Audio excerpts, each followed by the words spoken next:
Hi friends, today I'm sharing something a little extra fun. This is me and my amazing co-host Katie from Lady Red Crafting. We host an everything crafting themed collaboration every other month, and this time we thought it would be fun to look back at some of the top crafts from the year. I'm also sneaking in a few personal favorites because why not? You'll hear some original audio from my top 5 videos, and I hope it feels like a cozy little stroll through the year together. This is my incredible co-host, the absolute queen of the decoupage world. She is so talented, endlessly inspiring, and I'm beyond grateful for her friendship. Truly one of those people who's just a gem through and through. All right, let's get started. I hope you enjoy this little trip down memory lane. First up, this fall painting. It's a ground looking up view, and I just really love how this one turned out. Now, this next video was actually number 6 on my top viewed list, but I couldn't leave it out. Sometimes a piece just deserves a little bit of a moment. When I see peppermint, I think of gingerbread and Christmas, but I also think of my mom because she loves those soft peppermints.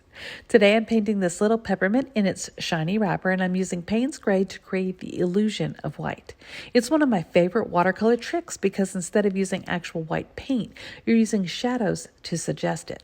Now, peppermint candies have such a fun history. Did you know that the oldest record of them dates back to the 1800s, and that peppermint oil has natural cooling properties? Hello, Captain. It has natural cooling properties that actually trick your brain into feeling cold.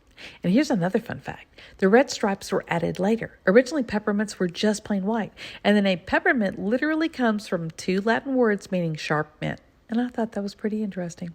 I love to add little details like splatter and pen to my paintings. It just feels fun. Socks is in the way, but you'll get to see it in a second. If you love beginner-friendly watercolor projects like this, follow me on social media. My handle is Our Gray House. Here are a few more paintings I've done this year. One is the Spotlight Style inspired piece by Andrea Nelson. I just love how this one turned out. And then there's this Scandi style fish one with the yellow background. The color choices just make me so happy. Okay, so on to number 5 on the list. This one isn't a watercolor. It's actually a repurpose sign, and I had so much fun bringing it back to life.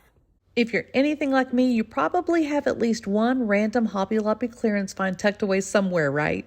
Well, today I finally pulled mine out, and we're giving this old sign the cutest little glow up for my front porch. I started off by brushing on a fresh coat of Waverly chalk paint in the color Snow White. It already looked cleaner and brighter, and honestly, there's something so satisfying about painting over old decor and giving it a second life. Once it dried, I lightly sketched out the letters M-E-R-R-Y across the front. Then came the fun part, color. I alternated between folk art bright green and Christmas red, and even though it's simple, these colors just feel like Christmas magic. After that, I grabbed a few paint pens to add some playful character and a little whimsy to each letter. Nothing fancy, just little touches that made it feel handmade and happy. And to finish everything off, I outlined each letter with just a Dollar Tree black marker to make them pop. This was so fun and so easy, and honestly, a sweet little reminder for us all during the hustle and bustle of the season to slow down, breathe, and be merry. If you want more simple holiday DIYs that make your home feel warm and joyful, make sure to follow along. This little painting is another favorite. I love how it turned out, and I especially love the sentiment, choose what brings you peace. Have you ever made 3 versions of the same thing just because you know it could be cuter? Well, welcome to my life. So I started this wreath by grabbing the most high-end tool in my studio, a tomato paste can, and I dipped it in paint and stamped my little circles so I had the perfect base to work from. It works like a charm every time. Once the circle was down, I started adding greenery, letting everything overlap and just kind of freehanding it. And then I dotted in some tiny pops of red so it looked like sweet, chunky little berries. And that part always makes my heart happy because it just instantly feels festive. Now here's where things get a tiny bit chaotic. I pulled out a stamp to add Merry Christmas right in the middle, and it was just a smidge too big for the space. But once it's down, there's no takebacks. And that's actually attempt number 3. Let me show you the others. The first one, I hand-lettered the word Merry, and no, I didn't like it. So I tried another wreath, and I wrote the word Joy, and I still wasn't really vibing with it. I had such a good time painting them all, though, and sometimes that's really all that matters. But the last one finally hit the sweet spot. It feels fun and handmade and perfectly imperfect. Next is a galaxy painting. I always love doing these because they turn out different every single time, and that feels kind of magical. My number 3 top video is actually a card I painted for my brother's birthday. It's cute, a little punny, and made with a lot of love. I hope it makes you smile. I decided to make my brother a birthday card, even though I know it'll get to him late. That's okay, though. It's a thought that counts, right? It was a pretty simple card to make. I used an old plastic cap to create a light gray outline. I used clean water to pull the paint into the center and also dropped some more light gray to give it some dimension. I added the tea and also used several shades of green for the grass. And I added the words, "Have a tea-rific bee-day." And I'll add a note inside and mail it out tomorrow. Do any of y'all golf? Do you like it? I think I've been golfing, not including putt-putt, like once. But speaking of putt-putt, Don Clayton invented the putt-putt brand of miniature golf in 1954. And also, people use the terms putt-putt and mini golf interchangeably, but there actually is a difference. Mini golf courses usually have more obstacles and the course is more challenging. Putt-putt courses are usually very minimal and they have more basic obstacles. And mini golf usually has themes to their courses, which sounds fun. But like I said, people nowadays use the terms interchangeably, and that's okay. I've been teaching myself how to paint people. Shady Campbell is a huge inspiration for me, and I'm really hoping that in the coming year I can continue to grow and stretch as an artist. Which brings us to this next piece. Simple leaves with the reminder, you can do hard things. And I truly believe that. I can do hard things, and you can too. Okay, friend, lean in for this one. I'm painting these simple watercolor leaves with a soft background, but the real magic is when I add the words, "You can do hard things." Because let's be honest, life throws challenges our way, big and small, whether it's learning something new, pushing through a tough season, or just showing up for yourself today. You've got this. Every brushstroke here is a little reminder that progress doesn't have to be perfect to be beautiful.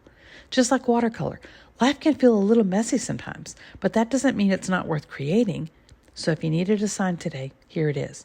I'm rooting for you. Keep going, keep growing, and keep believing in yourself. If you liked this cozy little art moment, don't forget to follow me on social media. My handle is Our Gray House. I also love painting stormy skies. There's just something so calming about watching the paint bloom and do its thing. And finally, here's my top video from 2025. It's a chicken, and it's another subject that I've been practicing. Learning new things can be fun and challenging, but I think it's always worth trying. They say you can paint anywhere, and I proved it by painting a chicken in a hotel room. Lately, I've been on a mission to challenge myself to learn new things, and I love to have a theme to my sketchbooks, so I decided this sketchbook is going to be all about learning how to paint chickens.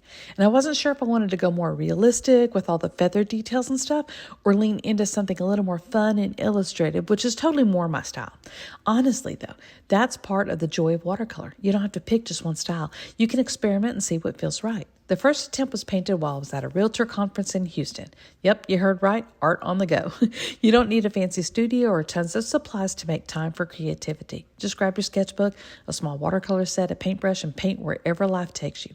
Was it perfect? Nope, but it was progress, and every brushstroke gets me closer to figuring out how I want to paint things. Just because I normally am more of an illustrative painter doesn't mean I can't try painting in a more realistic way. That's the fun thing about art is I make the rules. And if you ever wanted to paint but thought you didn't have the time, here's your sign. It's possible to create anywhere. And if you want to see what art supplies I take with me when I travel, just leave me a comment. I'd love for you to follow along with my watercolor journey and learn beginner-friendly tips and see more art experiments. My handle is Our Gray House. This little notebook paper painting is so sweet and such a good reminder that small steps count too. And I just thank you so much for watching my videos and supporting me. It really means more than you'll ever know. And I'm so excited for more creative adventures together in the coming year. You can follow me on social media. My handle is Our Gray House, but just don't follow me in real life though, because that's creepy. Bye.